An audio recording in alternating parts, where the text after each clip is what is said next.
Hello friends, welcome to my YouTube channel G study class है। दोस्तों आज मैं इस वीडियो में लेकर आ चुका हूं क्लास 10th आपका जो हिस्ट्री है लेसन पहला है उसका हम दीर्घ उत्तरीय प्रश्न इसमें करवाने वाले हैं। इसका मतलब आंसर लिखवाने वाले हैं। तो पहले आप हमारे चैनल पर नए हैं तो वीडियो को लाइक कर दीजिए और चैनल को सब्सक्राइब कर दीजिए, क्योंकि हमारे यहाँ आपको ऑल सब्जेक्ट का PDF मिलता है, ऑल सब्जेक्ट का नोट्स मिलता है, सब्जेक्टिव ऑब्जेक्टिव दोनों मिलता रहता है। तो अगर आप इसका लघु उत्तरीय और दीर्घ अति लघु नहीं देखें तो आप हमारे चैनल पर जाइए, वहाँ पे वीडियो मिल जाएगा या डिस्क्रिप्शन में लिंक होगा, वहाँ से आप देख सकते हैं। चलिए वीडियो को स्टार्ट करते हैं। पहला नंबर क्वेश्चन हम देखते हैं। यहाँ पे पहला नंबर क्वेश्चन को थोड़ा ऊपर करते हैं।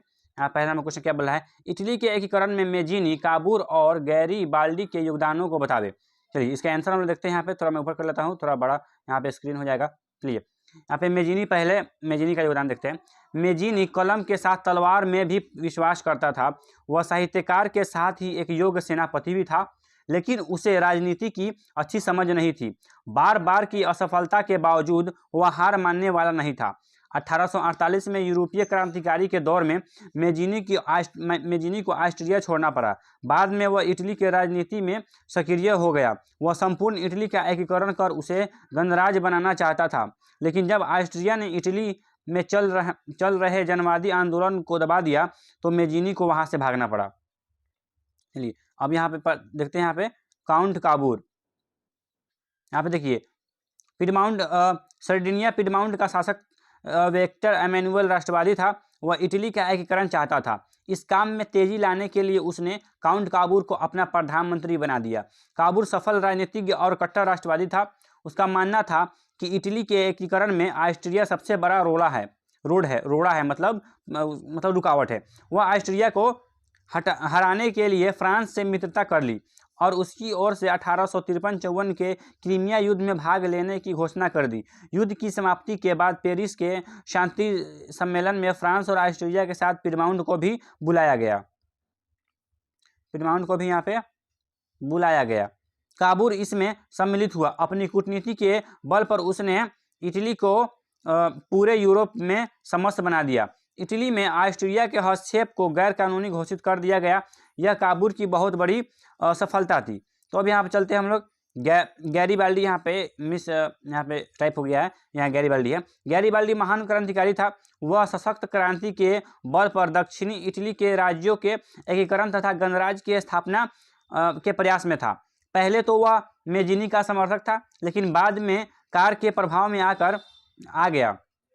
काबूर ने इटली के दो प्रांतों सिसिली तथा नेपल्स को जीतकर वहां गणतंत्र की स्थापना कर दी।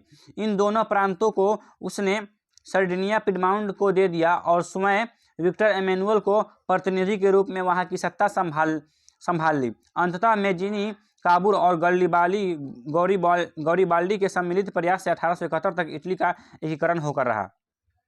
यहाँ पे एक नंबर क्वेश्चन समाप्त हो गया है और 2 नंबर क्वेश्चन देखते हैं। यहाँ पे 2 नंबर क्वेश्चन क्या बोल रहा है, जर्मनी के एकीकरण में बिस्मार्क की भूमिका का वर्णन करें। आंसर देखिए, बिस्मार्क जर्मन संसद डायट में अपने सफल कूटनीति होने का लगातार परिचय देता आ रहा था। वह निरंकुश राजतंत्र तथा समर्थक के साथ जर्मनी के एकीकरण के प्रयास में भी जुड़ा था। उसकी कूटनीतिक सफलता थी कि उदारवादी और कट्टरवादी दोनों ही बिस्मार्क को अपना समर्थक समझते थे। बिस्मार्क रक्त और लौह की नीति का अवलंबन करते हुए जर्मनी के एकीकरण के लिए सैन्य शक्ति बढ़ाना चाहता था। उसने अपने देश में अनिवार्य सैन्य सेवा लागू कर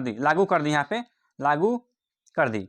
आगे यहाँ पे देखिए, बिस्मार्क ने पर्सा को मजबूत करने का प्रयास किया ताकि जर्मनी के एकीकरण में ऑस्ट्रिया अवरोध खड़ा करने की स्थिति में नहीं रहे, लेकिन अपनी कूटनीति जाल में फंसाकर उसने ऑस्ट्रिया की संधि कर ली। 1864 में स्लेस्विग और होल्स्टीन राज्यों को मुद्दा बनाकर उसने डेनमार्क पर आक्रमण कर दिया, क्योंकि ये दोनों राज्य इसी के अधीन थे। विजयी होने के बाद स्लेस्विग पर्सा को मिला तथा होल्स्टीन ऑस्ट्रिया को। आगे यहाँ पे कर लेते हैं। इन दोनों राज्यों में जर्मन मूल के लोगों की संख्या अधिक थी। इस कारण पर्सा को जर्मन राष्ट्रवादी भावना भड़काकर विद्रोह फैला दिया। इस विद्रोह को ऑस्ट्रिया रोकना तो चाहता था, किंतु पर्सा से होकर ही उसे वहां जाना था, जिसके लिए काबूर ने उसे मना कर दिया। बिस्मार्क ऑस्ट्रिया के युद्ध अवश्य भावी मानता था, लेकिन उसकी मंशा थी कि दुनिया ऑस्ट्रिया को ही आक्रमणकारी समझे। दोनों में युद्ध शुरू हो गया, जबकि फ्रांस तटस्थ बना रहा। ऑस्ट्रिया ने 1866 ईस्वी में पर्सा के खिलाफ सेडेवा में युद्ध की घोषणा कर दी। देखिए सेडेवा में युद्ध की घोषणा कर दी। संधि के अनुसार पर्सा के पक्ष में इटली ने ऑस्ट्रिया पर आक्रमण कर दिया। अतः ऑस्ट्रिया दोनों ओर से घिर गया और बुरी तरह हार गया। फलतः ऑस्ट्रिया का जर्मन क्षेत्रों पर से प्रभाव समाप्त हो गया। जब जर्मन एकीकरण को पूरा करने के लिए थोड़े क्षेत्र पर ही अधिकार बाकी था, वह इस तरह पूरा हुआ कि फ्रांस ने पर्सा पर आक्रमण किया और हार गया।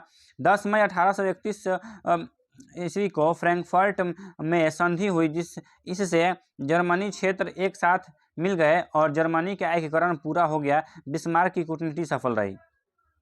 ये देखिए 2 नंबर क्वेश्चन का आंसर हो गया। अब 3 नंबर क्वेश्चन देखते हैं। 3 नंबर क्वेश्चन क्या बोल रहा है, राष्ट्रवाद के उदय और प्रभाव की चर्चा कीजिए। तो इसके आंसर में देखते हैं यहाँ पे, राष्ट्रवाद का उदय फ्रांस की क्रांति के फलस्वरूप हुआ। क्रांति की सफलता से पूरे यूरोप में राष्ट्रवाद का लहर उठ गया। फलस्वरूप अनेक छोटे बड़े राष्ट्रों का उदय हुआ।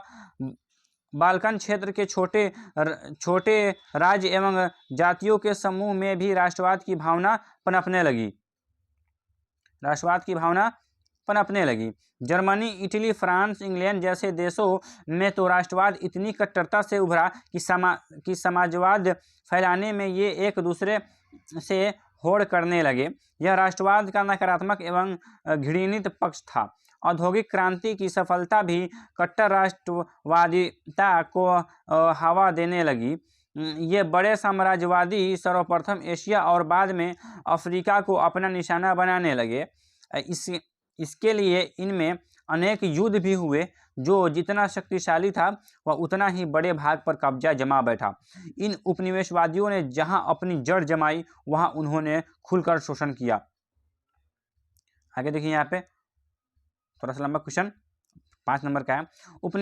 उपनिवेशों से उन्हें 2 लाभ प्राप्त हुए। एक तो उद्योगों के लिए कच्चा माल आसानी से मिलने लगा और दूसरा यह कि तैयार माल का बाजार भी हाथ में आ गया। भारत के लिए इंग्लैंड, फ्रांस, पुर्तगाल और हॉलैंड में युद्ध हुआ, जिसमें इंग्लैंड विजयी रहा। हॉलैंड को तो भारत छोड़ना ही पड़ा। पुर्तगाल और फ्रांस एक कोने में सिमट कर रह गए। अफ्रीका को तो इन्होंने बपौती जमीन की तरह बांटा। यह राष्ट्रवाद का घिनौना प्रभाव था। अब 4 नंबर क्वेश्चन, इंपॉर्टेंट क्वेश्चन, ये 5 नंबर हर साल पूछता था, एक साल गैप करके। तो देखिए जुलाई 1830 की क्रांति का विवरण दीजिए।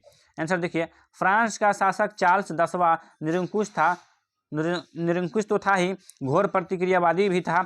उसने फ्रांस में उभर रही राष्ट्रीयता को तो दबाया ही, जनतांत्रिक भावनाओं को भी कड़ाई से दबाने का काम किया।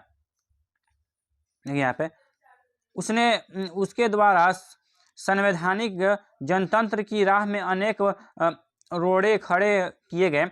उसने पोलिग्नेक को प्रधानमंत्री नियुक्त किया, जो उससे भी बड़ा प्रतिक्रियावादी था। उसने पहले से चली आ रही समान नागरिक संहिता के स्थान पर शक्तिशाली अभिताज्ञ वर्ग को विशेष अधिकार से विभूषित किया। इस कदम को उदारवादियों ने चुनौती समझा। इन्हें यह भी संदेह हुआ कि क्रांति के विरुद्ध यह एक षड्यंत्र है। फ्रांस की सांसद एवं उदारवादियों ने पोलिग्ने की कड़ी प्रशंसा की। चार्ल्स 10वें ने इस विरोध की प्रतिक्रिया में 25 जुलाई 1830 ईस्वी को चार अध्यादेशों द्वारा उपनिवेशवादियों को तंग करने का प्रयास किया। इन अध्यादेशों का पेरिस में स्थान स्थान पर विरोध होने लगा। इसके चलते 28 जून 1830 ईस्वी में फ्रांस में गृह युद्ध आरंभ हो गया। वास्तव में यही जुलाई 1830 की क्रांति थी। क्रांति सफल हुई और नीचे देखिए यहाँ पे क्रांति यहाँ पे सफल हुई। फलतः चार्ल्स 10वें को फ्रांस की गद्दी छोड़ इंग्लैंड भागना पड़ा। इस प्रकार फ्रांस से बुर्बो वंश का शासन समाप्त हो गया। अब ऑर्लियस वंश को गद्दी सौंपी गई। इस वंश के शासक लुई फिलिप ने उदारवादियों, पत्रकारों तथा पेरिस की जनता के समर्थन से सत्ता प्राप्त की, अतः उसकी नीतियाँ उदारवादी तथा संवैधानिक गणतंत्र के पक्ष में थी। चलिए अब 5 नंबर क्वेश्चन, लास्ट क्वेश्चन है, आप देखते हैं 5 नंबर क्वेश्चन क्या बोलते हैं। यूनानी स्वतंत्रता आंदोलन का संक्षेप विवरण दे। आंसर देखिए, फ्रांसीसी क्रांति से प्रभावित होकर यूनानियों में राष्ट्रीयता की भावना जग गई। कारण कि एक तो सभी यूनानियों का धर्म और उनकी जाति संस्कृति एक थी, दूसरा कि प्राचीन यूनान सभ्यता, संस्कृति, साहित्य, विचार, दर्शन, कला और चिकित्सा विज्ञान आदि के क्षेत्रों में केवल यूरोप का बल्कि पूरे विश्व का अगुवा था। इसके बावजूद आज वह उस्मानिया साम्राज्य के एक अंग के रूप में जाना जाता था। फलतः तुर्की के विरुद्ध आंदोलन आरंभ हो गया। आंदोलन में मध्य वर्ग का सहयोग मिलने लगा जो काफी शक्तिशाली था। यूनान की स्थिति तब और विकट हो गई जब तुर्की ने यूनानी आंदोलनकारियों को एक बार दबाना शुरू कर दिया। 1821 ईस्वी में यूनानियों ने विद्रोह शुरू कर दिया। रूस तो यूनानियों के पक्ष में था, लेकिन ऑस्ट्रिया के दबाव के कारण वह खुलकर सामने नहीं आ रहा था। लेकिन जार निकोलस खुलकर यूनान का समर्थन करने लगा। एक प्रकार से संपूर्ण यूरोप से यूनान को समर्थन मिलने लगा। यूनान और तुर्की में युद्ध छिड़ गया। अनेक देश यूनानियों के पक्ष में आए, किंतु तुर्की के पक्ष में केवल मिस्र ही सामने आया। युद्ध में यूनानी विजयी रहे। तुर्की और मिस्र दोनों हार गए। इसके बावजूद यूनान को यहाँ पे पूर्ण स्वतंत्रता नहीं मिली। वह पूर्ण स्वतंत्रता तब हुआ जब 1832 ईस्वी में उसे एक स्वतंत्र राष्ट्र मान लिया गया। यहाँ पे आपका ये लघु दीर्घ उत्तरीय प्रश्न यहाँ पे एंड हो चुका है। तो वीडियो अच्छी लगी तो वीडियो को लाइक कीजिए और हमारे चैनल को सब्सक्राइब कर दीजिए, क्योंकि हमारे इस चैनल पे सभी प्रकार का आपका जितना भी 10th क्लास का सब्जेक्ट है सभी का यहाँ पे सब्जेक्टिव ऑब्जेक्टिव नोट्स मिलता रहता है। चलिए वीडियो को लाइक कर दीजिए, मिलते हैं अगले वीडियो।